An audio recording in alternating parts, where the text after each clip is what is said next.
il aime le code. Il faut que la communication soit codée, mais de façon claire et transparente. La rigidité, c'est pas pour nous. Mon nom est Francis Parent-Valquette et vous écoutez le Sandro Show. Mais le plus important, c'est qu'il est bélier. Quand j'étais petit cul, je tripais sur les détectives privés. Je voulais devenir détective privé. Et je t'ai déjà dit que je lisais pas beaucoup, mais tous les livres qu'il y avait de détectives, je parle pas de romans, mais tous les livres à la bibliothèque à Montréal-Nord qui avaient des trucs de détectives, je les ai tous empruntés et je les ai tous lus. Donc, tu sais que de faire apparaître des empreintes digitales avec de la poudre pour bébé puis un collant, tu sais, je l'ai fait, là. Sincèrement, l'encre invisible avec le citron, toutes les techniques qu'on pouvait avoir, comment cacher des messages dans des branches, n'importe quoi. Ces livres-là, même je pense que ma mère m'en achetait, j'aimais vraiment ça.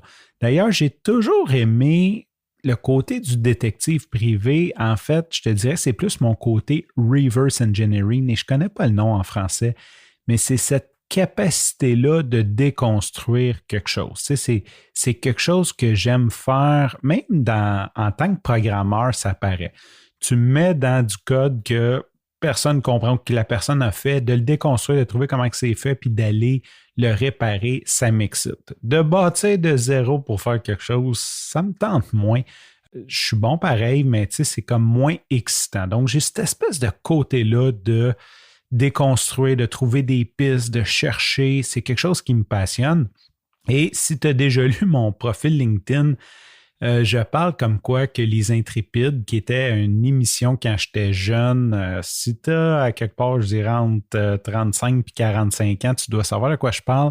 C'était une émission qui avait 2 jeunes enfants de famille reconstituée. Ils faisaient de la radio underground. Leurs parents ne le savaient pas. Il y avait une station de radio dans leur maison et ils faisaient des enquêtes en plus. Donc, tu peux t'imaginer comment que Radio Underground et Enquête ensemble, c'était vraiment une de mes émissions. Et en plus, il y avait, là, je ne veux pas scraper son nom, mais c'était Jessica Barker, je pense, ou Baker, qui avait notre âge, hein, fait que d'avoir une belle fille de notre âge en plus, c'était très agréable d'écouter Les Intrépides. Pourquoi que je te bourre le crâne avec cet amalgame d'informations?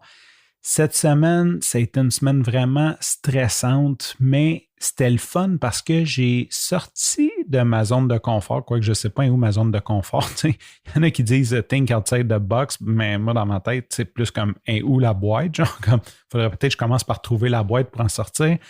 Et cette semaine, j'ai eu un mandat de retrouver de l'information sur le propriétaire d'un site web. OK? Là, je ne rentrais pas dans les détails du pourquoi, mais je te promets que c'était pour une bonne cause. Donc, je reçois 1 ou 2 sites web qui sont suspicieux et je dois retrouver qui est le propriétaire derrière ou au moins essayer de trouver une piste de peut-être une compagnie qui pourrait se cacher derrière ça ou peu importe. Donc, je commence mes recherches. J'ai passé la semaine là-dessus.